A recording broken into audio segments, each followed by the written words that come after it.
What is up, everybody? Welcome back into another edition of Tide Talk Live. Stacey Blackwood here, joined as always by my good buddy Jake Thomas. Jake, how you doing on this Monday evening? I'm doing good, man. I had the day off. I had another day to take. So here all it did was rain and rain and rain some more. So I didn't do much of anything. So I enjoyed the time and relaxed, but it's back to the old grind tomorrow. How about you, brother? I'm good, man. I'm good. Like you said, ain't nothing but rain around here, and I think it's going to rain some more tomorrow. So, Yeah. but Tomorrow, Wednesday, Thursday, Friday, it's crazy. it's miserable weather here in North Alabama right now. Yeah, it is. But Jake, yesterday the college football playoff committee released the Final Four rankings and the top 25, and of course Alabama did not quite make it in. They are the first team out at number 5.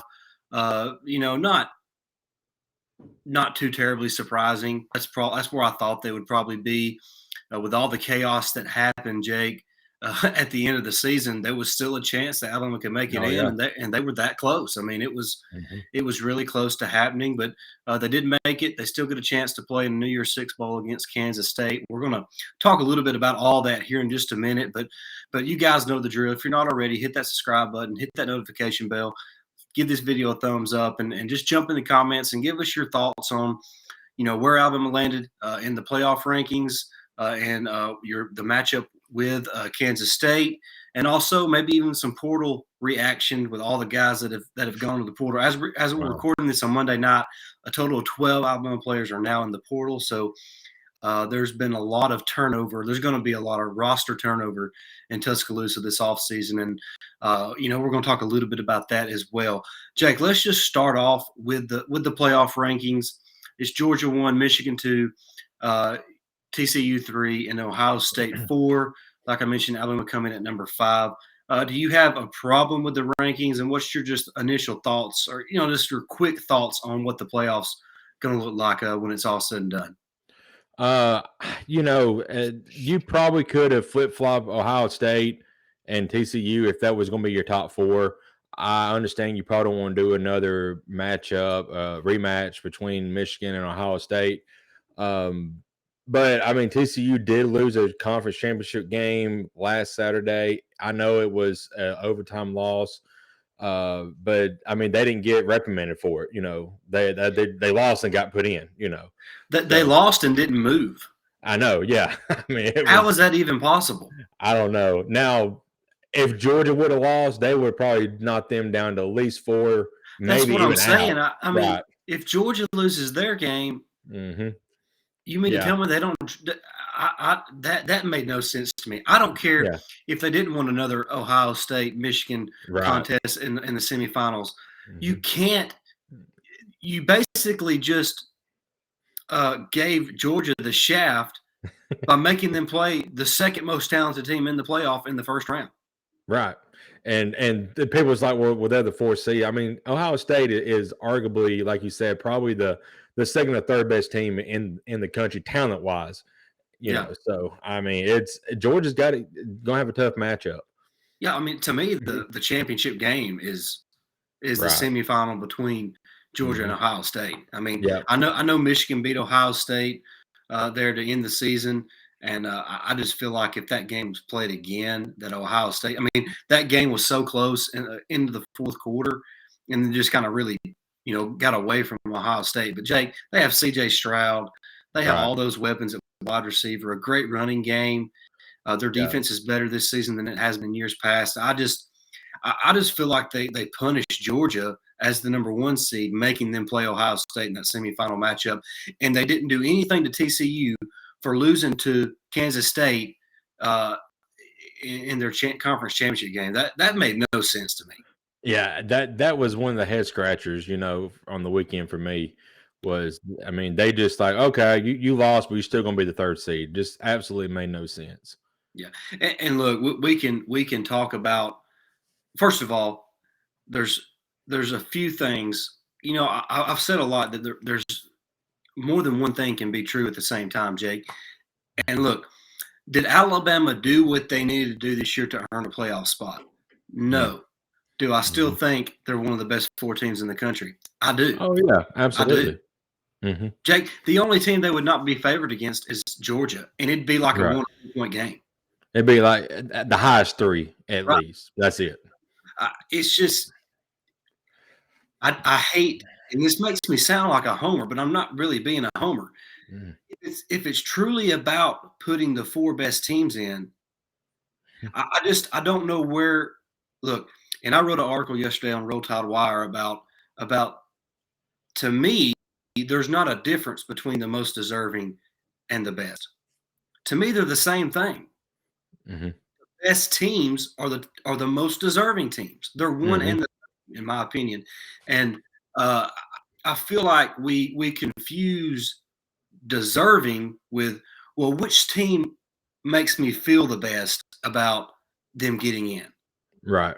Like Jake, TCU strength schedule was crap. Oh, yeah.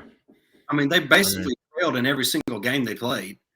yeah. And look, give them credit. They won those games, Jake, but they lost to Kansas State, who, by the way, is playing with their backup quarterback. Mhm. And Jake, and if it wasn't for Kansas State muffing that punt in the fourth quarter, they were fisting to Run away run with it. away with that game against TCU. Yeah. Because And TCU had no answer. they had no answer in No. that contest. And Nope. that muff punt really changed that game for Mhm. TCU. And give those guys credit. Max Duggan really dug in deep and helped Mhm. almost lead that great comeback. And they just fell short. And I'm not trying to take anything away from TCU, but there was a lot of people saying that there's no way Alabama should be considered.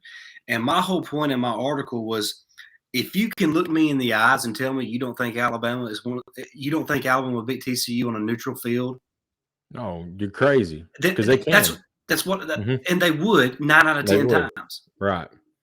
And so that's why I don't think it's crazy for the committee to put them at 5. It's not like I'm going to finish at 55. They finished at 5, Jake. Right. So Yeah. the fact that other fan bases are like, they shouldn't even be right there. They had 2 losses, blah, blah, blah, blah. Jake, anybody plays the schedule Alabama played, they have 2. They probably have 2 losses too. Right. Yep. I mean, they at the time of the games that they were played, Jake, Alabama played 5 true road games against Mhm. ranked opponents. Yeah. I don't know of anybody that's done that in the last several years. No, I can't think of anybody off the top of my head. I mean, Because it's so rare. it's so You rare know. because Mhm. it's rare that it's not rare that you play that many ranked opponents. It's just rare that they happen to all wind up being true road games. Right. I mean, They're all the good completely teams that Alabama played this year were on the road. Yeah. Texas was ranked when we first played them Yeah. in a hot, scorching sun. At You know. 11 o'clock in the morning. Right. I believe before Arkansas fell apart, they was ranked. They were. Yep. Tennessee home ranked, really good team. Ole Miss ranked really good. LSU. I mean, yeah. So, I mean, that was a brutal schedule for Alabama. Right. And see, and I think the committee, I don't want to say, I don't think they got it wrong, or I think they did what was politically correct in putting TCU in over Alabama, because I just, and maybe I am being an Alabama homer. I don't know, but I can't help how I truly feel. I'm not going to get up here and lie. My gut, and me watching football I'm 33 and I've really been watching since I was 10 years old. So nearly 25 years of watching football and really keeping up with it and really understanding the game. Jake, TCU does not beat Alabama on a neutral field. Michigan does not beat Alabama on a neutral field. Ohio State does not beat Michigan, but doesn't beat Alabama on a neutral field. Jake, the only team, in my opinion, that has the best shot of beating Georgia this year is Alabama. Yeah, that's the only team, honestly. And, Alabama did not play championship level football or Alabama standard football this season, Mm-hmm. but they were still one of the best teams in the country, Jake. And we have to remember, look, and I think the committee remember this as well, Jake. Bryce Young, from October 1st till basically the end of November, did not practice. He was hurt. Mm-hmm. And he was hurt. Mm-hmm. So I think that's also something to remember, Jake. That's a lot to do with what happened with the offense. And, I blame Bill O'Brien, and he lacks innovation. He doesn't really fit well in the college game for what Alabama has and wants to do. But Jake, Bryce being hurt, it limited his development in the offense with his young wide receivers, and that was really a lot of the struggles or what led to a lot of the struggles on the offensive side of the ball. And that's not an excuse. I'm sorry, when you state the facts, it's not an excuse. People love to talk about how close the Texas A&M game is. Oh, you mean when Jalen Milroe made his first career start in the SEC? Right. I mean, good grief. Yeah. Right. Yeah. But anyway, I'm okay with the play. I'm okay with Alabama not getting in. I don't think it's a travesty that it did get in. I'm just saying that it's not crazy to think that they deserved to be in the conversation. Yeah. My only thing was if they would have got in, maybe the spring cleaning, as I call it, might not happen. So maybe it's a blessing in disguise, because everybody knows there needs to be some cleansing down there, because apparently we've already seen it with a bunch of players transferring out. I'm sure Saban is telling guys, hey, if you're not going to abide by the Alabama standard, then you just need to find you a new home. And I'm sure he's going to be telling some of his coaches that as well. Hey, we have a standard here, and we didn't live up to it. You just need to go on and find you another job somewhere else. Yeah, that's a great point. And you kind of transition into our next topic, Jake, and that's the transfer portal. Like I mentioned in the opening, I think a total of 12 players from Alabama are now in the portal. A lot of offensive players, offensive linemen, wide receivers, a couple of defensive players. But Jake, to me, there's only one guy that's really been surprising, and that's Javion Cohen, a guy who started, I think 19 games in his Alabama career now, and maybe more than that. He started 10 this year, and it's way more than that. He started 10 this year, and I think he started 13 or 14 last season. So, you're looking at a guy with 20-plus starts and, would have been set to return as a starter next season. So it was really surprising to see him enter the portal. But, Jake, this is also a guy, it's important to remember that before the season started, he was struggling with some mental health, and, he went and got some treatment and all that. And it seems like he's recovered from that. But I just wonder if he thought it was time for him to get a fresh start. And, I don't want to – I'm never going to really fault a guy for feeling like he needs a fresh start, especially somebody who's kind of dealt with the things that Cohen has, leading up to the season. Right. I don't blame one bit. Where is he from, by the way? He's from Birmingham. Okay. So, I just, it's Tuscaloosa. Some of these instances, people leaving because they get homesick. You see a lot of that in the transfer. But, Tuscaloosa is kind of close to Birmingham, so that's not the reason. But like you said, maybe he just needs a fresh start, and I hope he does well where he goes. I still think he's probably going to be, a good draft pick. He might not be first or second round, but he'll be a good player for an NFL team once he gets some experience. But that was surprising for sure, because like we said, his position pretty much would have been almost guaranteed next year, because he would be one of the returning guys coming back. Yeah. So to me, so far, Cohen's about the biggest surprise, and I'm not even shocked by it. I'm just a little surprised by it. Nobody else really is surprising, Jake. Trayshawn Holden, he's been passed over by younger guys. Right. Same with JoJo Earl, Christian Leary. They've all been passed over by younger players, such as Kendrick Law and Kobe Prentice, Isaiah. So, the writing was kind of on the wall for those guys.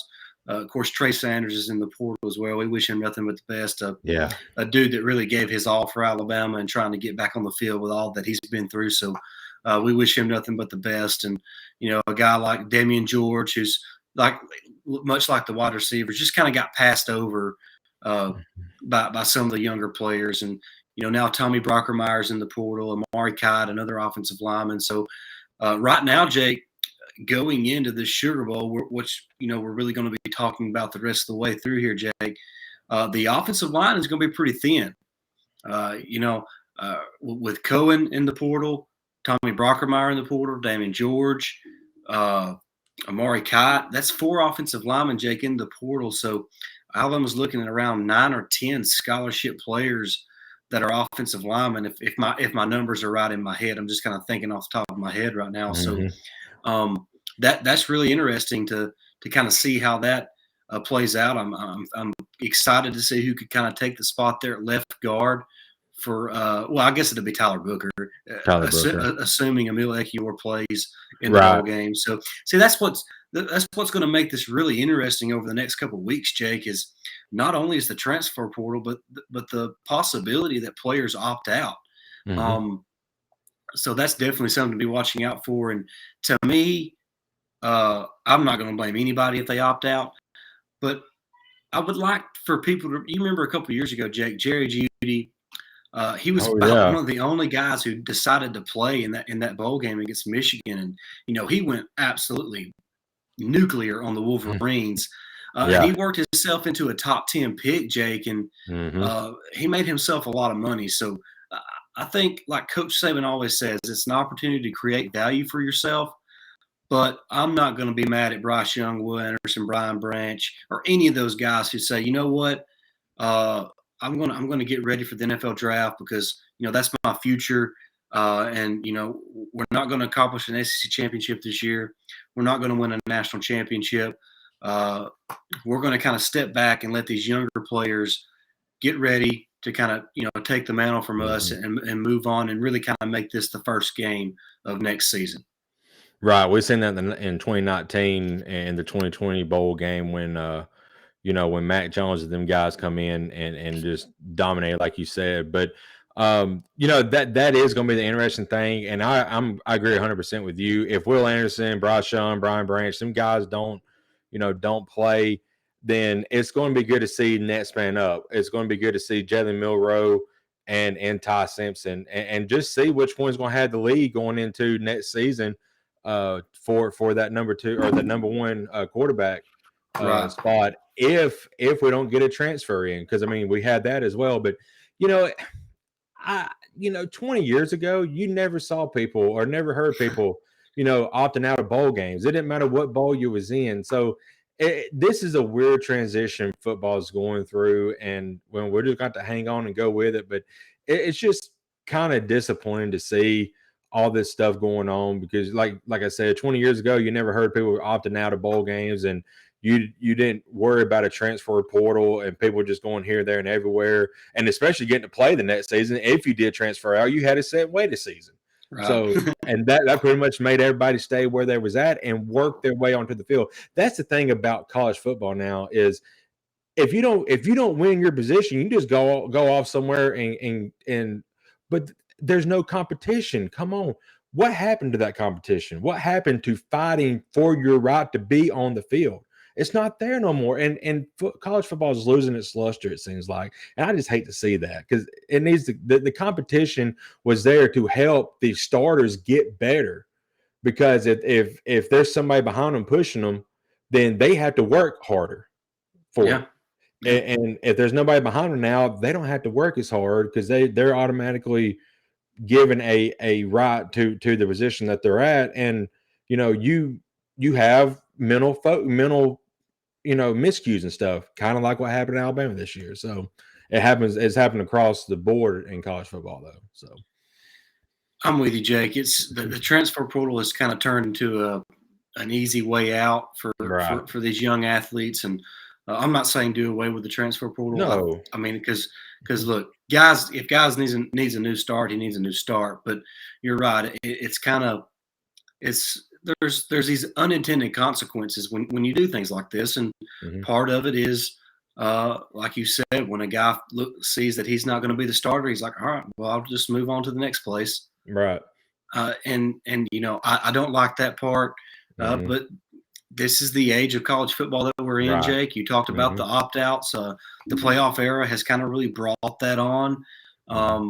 Maybe with the expanding to 12 teams, these New Year's 6 games will obviously mean more, because there'll be more than that. And, everybody's still fighting for a chance. There'll be 12 teams fighting for a chance to win a national championship instead of just 4. So, some of these higher end players would still be, giving all they got, and, not, I don't want to say quitting on their team, but, just deciding to move on before the end of the season.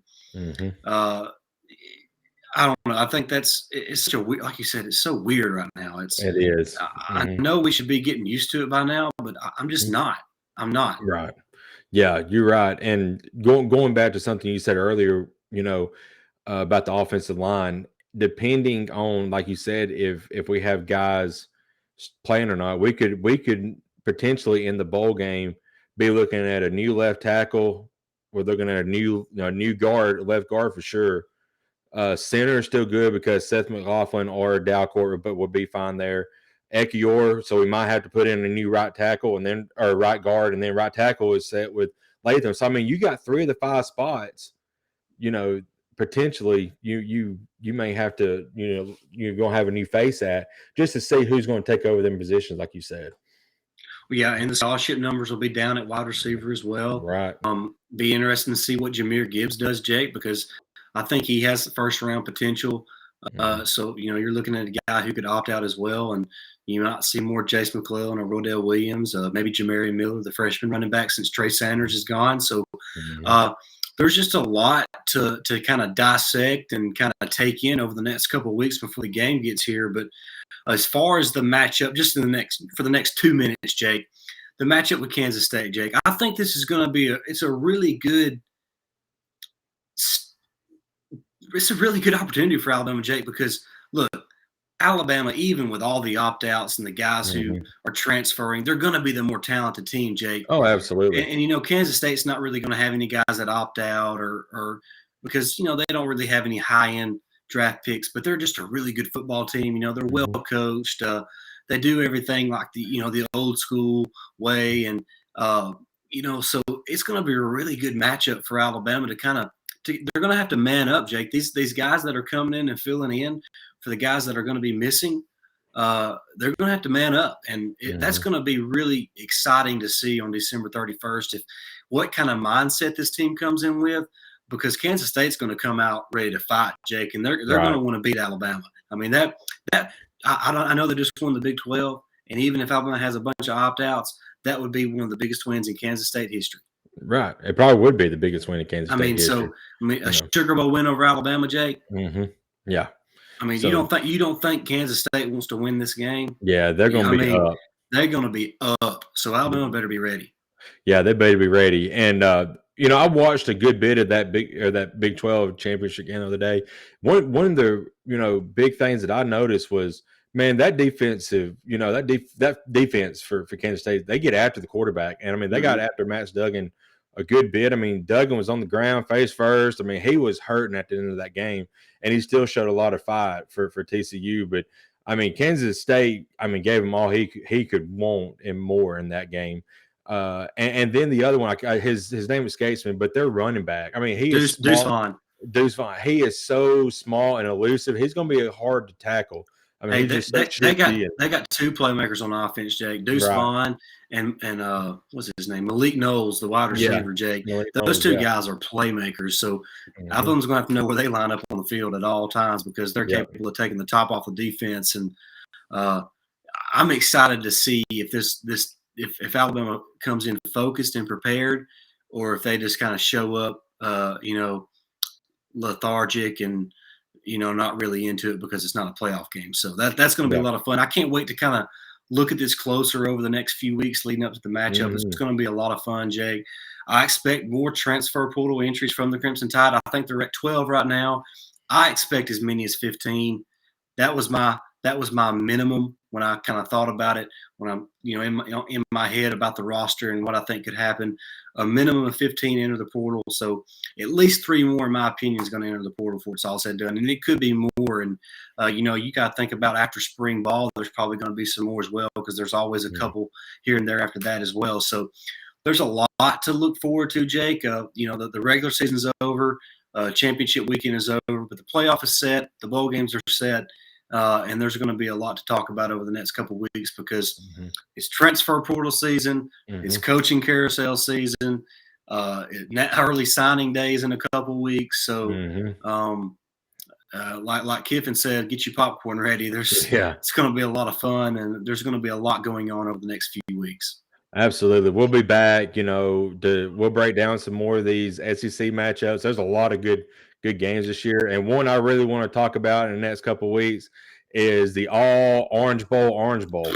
I don't know if I'm going to be able to stomach watching that game at all. But we also probably have some more. We definitely will have some more basketball talk. I mean, Yeah. Nate Oates has got a stud of a team right now. In the last couple of games, Brandon Miller hasn't done as much, but other guys around him have stepped up. So it's good to see that we have more than just one playmaker on this team this year. So a lot more to talk about. Also want to say real quick, congratulations to the women's soccer team. Yep. Didn't end the way we would like for it to, but Coach Hart, tremendous job, and ladies, tremendous job this year. Y'all did a wonderful job representing the state and the university. So just get better and get there next year, and then get to that championship. So congratulations, girls. Well said. Well said. Yeah, the basketball team. Yeah, the next two opponents, Houston and Gonzaga. Yeah, Gonzaga's lost a couple of games, so I'm starting to feel a little bit better about that one. But if we can beat Houston on the road, that would be absolutely amazing for our already amazing, resume. So Saturday is going to be wild, but that's going to do it, guys. Thank you so much for watching. I hope you enjoyed our chat about a little bit of everything, the college football playoff, the transfer portal, a little bit about the Kansas State matchup, and it's been a lot of fun, Jake. Really appreciate you hopping on with me. I can't wait to do it again here in a couple of days. But if you're not already, hit that subscribe button, hit that notification bell, and make sure you give this video a huge thumbs up. But for Stacey Blackwood and Jake Thomas, this has been Tide Talk Live. And until next time, roll Tide. Roll Tide.